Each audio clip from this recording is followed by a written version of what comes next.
do we call Plato the why do we call Plato the first feminist? What are the reasons behind it? Why how did he manage to emancipate women? How is he the pioneer of the rights of the women? इस चीज़ को आज हम इस video में समझेंगे।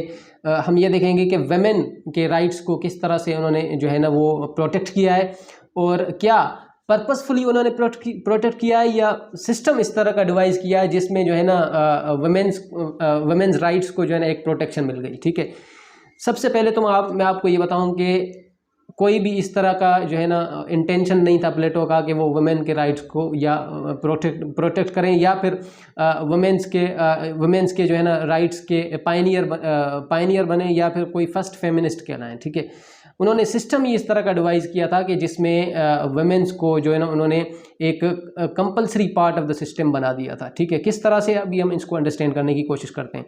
ठीक है, सबसे पहला पॉइंट जनाब, इन्होंने जो एजुकेशन सिस्टम को ऑब्जर्व किया था, फीचर्स जो ऑब्जर्व किए थे स्पार्टा और एथेंस के एजुकेशन सिस्टम में। ठीक है, तो जिसमें से इनको बेस्ट फीचर्स मिले थे वो उन्होंने अपने सिस्टम में अडॉप्ट किया और अपना एक एजुकेशन सिस्टम इंट्रोड्यूस किया था, जो कि मैंने थ्योरी ऑफ एजुकेशन में आपको जो है ना एक डिटेल में जो है ना समझाया हुआ है और इसको एनालिसिस करके समझाया हुआ है। ठीक है, वहाँ से उन्होंने ये ऑब्जर्व किया कि जनाब इस वुमेन को सही तरह से एजुकेट नहीं किया जा रहा, जिस तरह से ऑन इक्वल ग्राउंड्स जो है वो मेन को जो जिस तरह से एजुकेट किया जा रहा है, जिस तरह से उनकी एजुकेशन पर फोकस दिया जा रहा है, इस तरह से वुमेन्स की एजुकेशन पर फोकस नहीं किया। Women's is an integral part of the society, और इसको भी जो है ना एजुकेट इक्वल टर्म्स पे किया जाए, उसको भी वही सिग्निफिकेंस और वही वैल्यू और वही इंपॉर्टेंस मिलनी चाहिए जो एक मैन को मिलती है। ठीक है, तो इन्होंने जो एजुकेशन सिस्टम है 18 साल तक का या 50 साल तक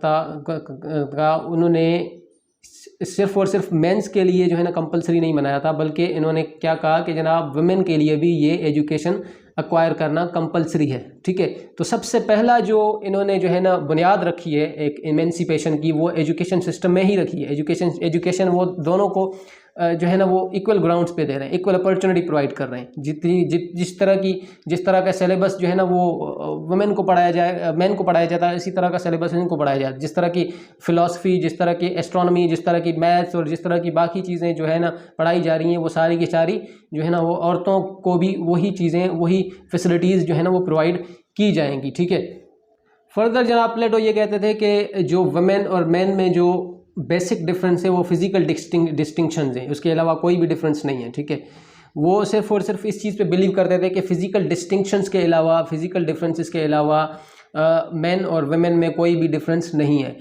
वुमेन जो है वो इसी तरह सूटेबल हैं उन पोस्ट के लिए जिनके लिए मेन सूटेबल है। मिसाल के तौर पर वो रूलर भी बन सकती हैं और वो मिलिट्री की ड्यूटीज़ भी जो है ना वो परफॉर्म कर सकती हैं। ठीक है, और ये उन्होंने प्रैक्टिकली जो है ना ये इन्होंने जो है ना इम्प्लीमेंटेशन अपने सिस्टम में करा के दिखाई। ठीक है, इन्होंने कहा कि जनाब जितनी जो है ना वो तालीम उनको दी जा रही है, उतनी तालीम जिस तरह से जो है ना क्वालिटीज़ इनमें इंड्यूस की जा रही हैं इन लोगों में यानी मैन में, उतनी क्वालिटीज़ जो है ना वो वुमेन में भी मेल्स में जितनी इंपोर्ट की जा रही हैं, इतनी क्वालिटीज़ फीमेल्स में भी इम्पार्ट की जा रही हैं। ठीक है, तो फीमेल्स जो है वो किसी से कम नहीं है। तो इन्होंने जो 3 क्लासेस बनाई थी, रूलर, 2 अपर क्लासेस, रूलर और military class, and 3rd lower class artisan class. तो उसने कहा कि जिस तरह से मैंने जो है ना on the basis of dominant traits जो है ना प्रॉपर्टीज़ बनाई हैं, जिस तरह से मेल को जो है ना वो डिवीज़न दी है क्लासेस की, इसी तरह फीमेल की भी यही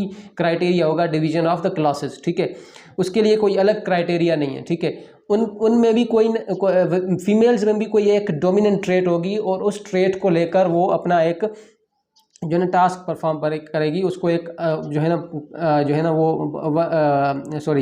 पर्टिकुलर नीश के अकॉर्डिंगली उसको एक अपना टास्क जो है ना दिया जाएगा, असाइन किया जाएगा टू सर्व द स्टेट। ठीक है, तो इसका मतलब है कि जो क्राइटेरिया उन्होंने मेन के लिए सेट किया वही क्राइटेरिया इन्होंने वुमेन के लिए सेट किया, जो मेल्स के लिए सेट किया वही इन्होंने फीमेल्स के लिए सेट किया, अलग क्राइटेरिया सेट नहीं किया। ठीक है, तो यहाँ पर भी वो जो है ना वो इक्वल अपॉर्चुनिटी देते हैं और इक्वल जो है ना ग्राउंड्स पे टेस्ट करते हैं। और जितनी भी जो है ना उनके स्क्रीनिंग टेस्ट थे जो मैंने एजुकेशन सिस्टम में जो है ना आपको बताए थे, वो भी सारे जो है ना जो मेल्स के दिए वही इन्होंने फीमेल्स को दिए। तो इसका मतलब फीमेल जो है वो क्वालिफाई कर सकती हैं, रूलरशिप के लिए भी क्वालिफाई कर सकती हैं और मिलिट्री ड्यूटीज़ के लिए भी क्वालिफाई कर सकती हैं। ठीक है, तो ये एज अ सिटीज़न जो है वो जिस तरह से मेल्स जो है ना वो एज अ सिटीज़न अपना रोल प्ले कर सकते हैं, इस तरह से वुमेन भी एज अ सिटीज़न अपना रोल प्ले कर सकती है। अब कम्युनिज्म ऑफ फैमिली से एक सबसे बड़ा फ़ायदा जो वुमेन को हुआ, सबसे बड़ी आज़ादी मिली, वो ये क्या था कि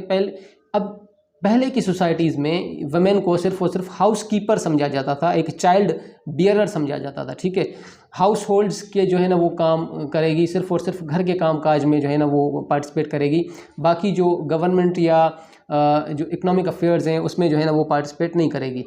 लेकिन प्लेटो ने जो है ना इसका परसेप्शन बिल्कुल चेंज कर दिया। ठीक है, उसने कम्युनिज्म ऑफ फैमिली में सबसे पहले तो इंस्टीट्यूट ऑफ मैरिज को निगेट कर दिया। ठीक है, इंस्टीट्यूट ऑफ फैमिली को निगेट कर दिया। जब फैमिली ही नहीं होगी, जब चाइल्ड ही नहीं होगा, ठीक है, जब चिल्ड्रन नहीं होंगे तो जाहिर है फिर जो है ना वो बेबीज़ की जो अपब्रिंगिंग हुई वो स्टेट की रिस्पॉन्सिबिलिटी होगी। तो वुमेन जो है वो इस ड्यूटी से जो है ना वो मतलब आज़ाद हो जाएगी। ठीक है, फ्रीडम मिल जाएगी इस ड्यूटी से। ठीक है, हाउस कीपिंग की ड्यूटी से और चाइल्ड बियरिंग जो ड्यूटीज़ हैं इनको इससे इमेंसिपेशन मिल जाएगी, आज़ादी मिल जाएगी। ठीक है, तो इन्होंने इस बड़ी मुसीबत से वुमेन को आज़ाद कर लिया जो कि आजकल भी है। ठीक है, अब यहाँ पर सबसे बड़ी जो है ना जो फ़ायदा सबसे बड़ा हुआ वो वुमेन को ये हुआ कि इकोनॉमिक इंडिपेंडेंस मिल गई है इनको। ठीक है, अपना ही जो है ना वो अपनी इंटरेस्ट को जो है ना वो सामने रखते हुए वो स्टेट में कोई भी काम कर सकती हैं, अपनी विल को सामने रखते हुए या अपनी डोमिनेंट ट्रेड के अकॉर्डिंगली वो कोई भी काम कर सकती हैं स्टेट में। ठीक है, किसी भी डिवीज़न क्लास में अपनी डोमिनेंट ट्रेड के अकॉर्डिंगली उसको कैटेगराइज किया जा सकता है। ठीक है, एक तो ये था। दूसरा ये था कि जनाब ये जो हाउस वाइफ्स का जो चक्कर है आजकल भी है और पहले भी था, तो इन्होंने ऑब्वियसली जो है नेगेट कर दिया था आइडिया फैमिली ऑफ कम्युनिज्म में कि कोई भी हाउस वाइफ जो है ना कुछ भी नहीं है। जब मैरिज ही नहीं है तो वाइफ्स ही नहीं है तो हाउस वाइफ किस चीज़ की कोई हाउस वाइफ की रिस्पॉन्सिबिलिटी नहीं है। तो ये भी सबसे बड़ी आज़ादी थी वुमेन के लिए।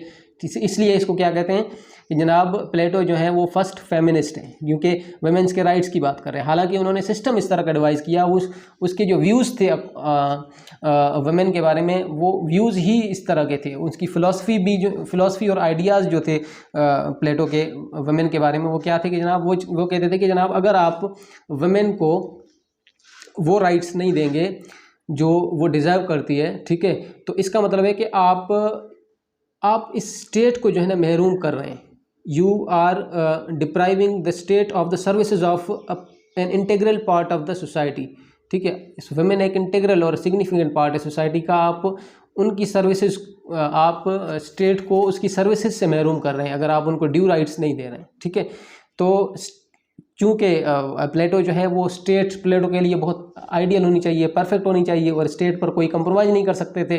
ठीक है, तो इस वजह से इन्होंने कहा कि वुमेन को भी वही राइट मिलेंगे ताकि वो भी जो है ना वो ऑन इक्वल ग्राउंड्स जो है ना वो पार्टिसिपेट कर पाएँ गवर्नमेंट के अफेयर्स में। ठीक है, तो इस वजह से इनको फर्स्ट फेमिनिस्ट भी कहा जाता है और pioneer of the women's rights भी कहा जाता है। थैंक यू, अल्लाह हाफिज़।